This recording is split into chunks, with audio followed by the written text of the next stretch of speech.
I'm back down here at the water main job in this house. I've got one downspout to bury, but then I want to put like 15 or 20 feet of pipe in one of those pop-ups, but they just didn't have all the pipe here, or we used all of it in those other ones when I was here last time. They're supposed to be bringing me a load of rocks so I can put on the approach, and then Dad's down there with 3 pallets of zoysia sod, because we had to sod the ladies' yard that we first dug in where we tied on to the existing main. So I'm gonna jump in his loader, run it down there to unload the, he's only already got 1 pallet I think unloaded, so we got 2 more to do.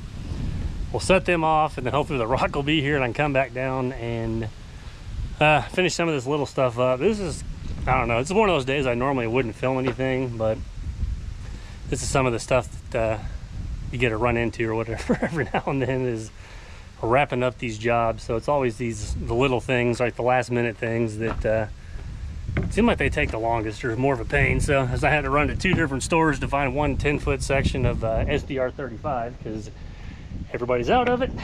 So Dad's been waiting on me. So now we'll get in the loader, put the forks on it, run down there, throw the sod out, come back up here. I may dig that downspout out real quick, and maybe the rock will be here and he can spread that.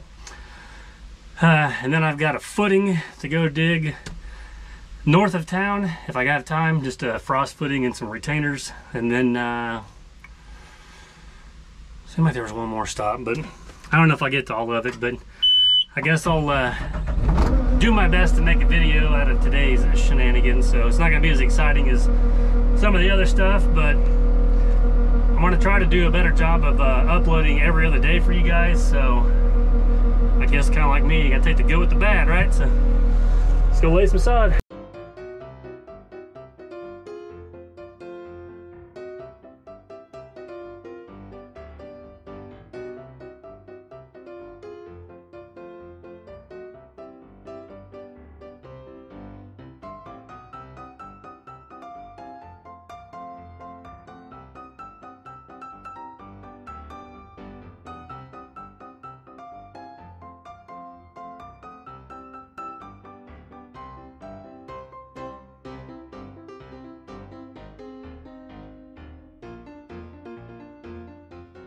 There's the 3 pallets of zoysia sod installed, so this stuff goes down pretty easy. So it's got 60 yards on a pallet, but it's kind of neat. It's just a little, well, like a 2x2 kind of square, so they don't roll this stuff up like they do with the fescue and Bermuda. So now I'm going to kind of water it in a little bit, and then we'll go work on those downspouts.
Well, that probably looked better before I tried to track it in and get the dirt on it, but I think that ought to work for them pretty well. At least they can drive up on the concrete a little bit easier now.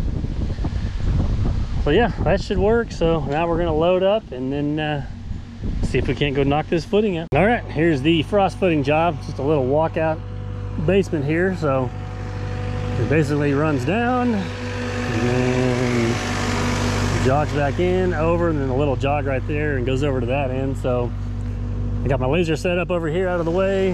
I'll start there and then dig my way down to this point and then flip around and then dig from there and then just hook the two together where I'm not, that way I'm not backing up that rock or digging myself in the corner. My benchmark is the top of this footing. I go 28 inches down from there. So basically, I'm about 16 inches in the ground, and they're gonna have a foot up above when they get done. So that'll get our 30 inches of coverage that we're supposed to have. So yeah, I'll just, like I said, start over there. I just got the laser on the rod right now. I can get the, I'll probably just do it with this one. I set the laser up in the wrong spot with this rock in here, so we'll just jump in here and get this one knocked out real quick.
Well, it's definitely not Frank quality, but yeah, it's a little rocky again. But the reason, I don't know if I ever went over this, if they had me dig with the 12-inch bucket, code here is the footing needs to be 16 inches wide.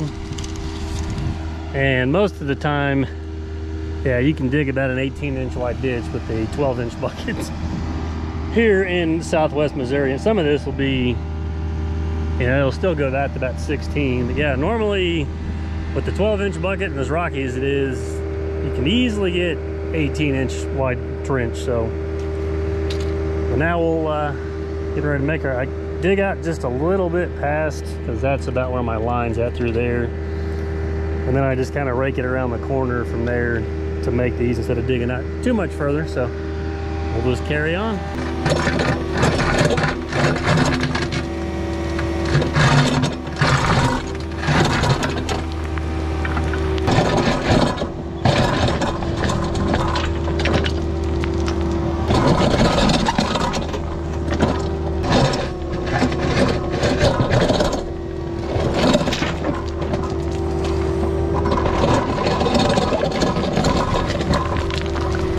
I got this one all knocked out and the spoils all cleaned up, so it did not come out real pretty. So this corner just like completely fell apart. I hit a couple of big rocks. So then the corners just kept flaking off. It's actually supposed to be somewhere around here. So now they should have plenty of room to set that, because they want me to clean out anything that's loose or just keeps falling off. So, but yeah, some of it, I think this one little section dug pretty decent, but then the rest of it, you can see like in that corner is rock, and then this whole end of it was just really rocky. So it makes for a terrible looking footing, but we got it done. So now we'll load everything back up, and I'll probably stop by the Starbucks job and just look at that. I got to see about trying to take out part of that drive or something, but I don't think they're quite ready. So we'll make our way back there as we go to the shop. But yeah, I normally do pretty well with digging these and stuff like that, but there's every now and then I have my days where I'm just like sick of the rock, and today's one of those days. I think it was maybe from digging that basement, working on that yesterday. It just I don't know, it just gets aggravating because it doesn't dig nice, and then the sides just keep flaking off, or if you need to go down maybe another inch, you hit a 6-inch rock and then you're too low. So oh well, at least we got this one knocked out, and we'll see what that entails in Starbucks, and then hopefully by tomorrow afternoon I'll be back working on the basement job. So we'll catch you guys then.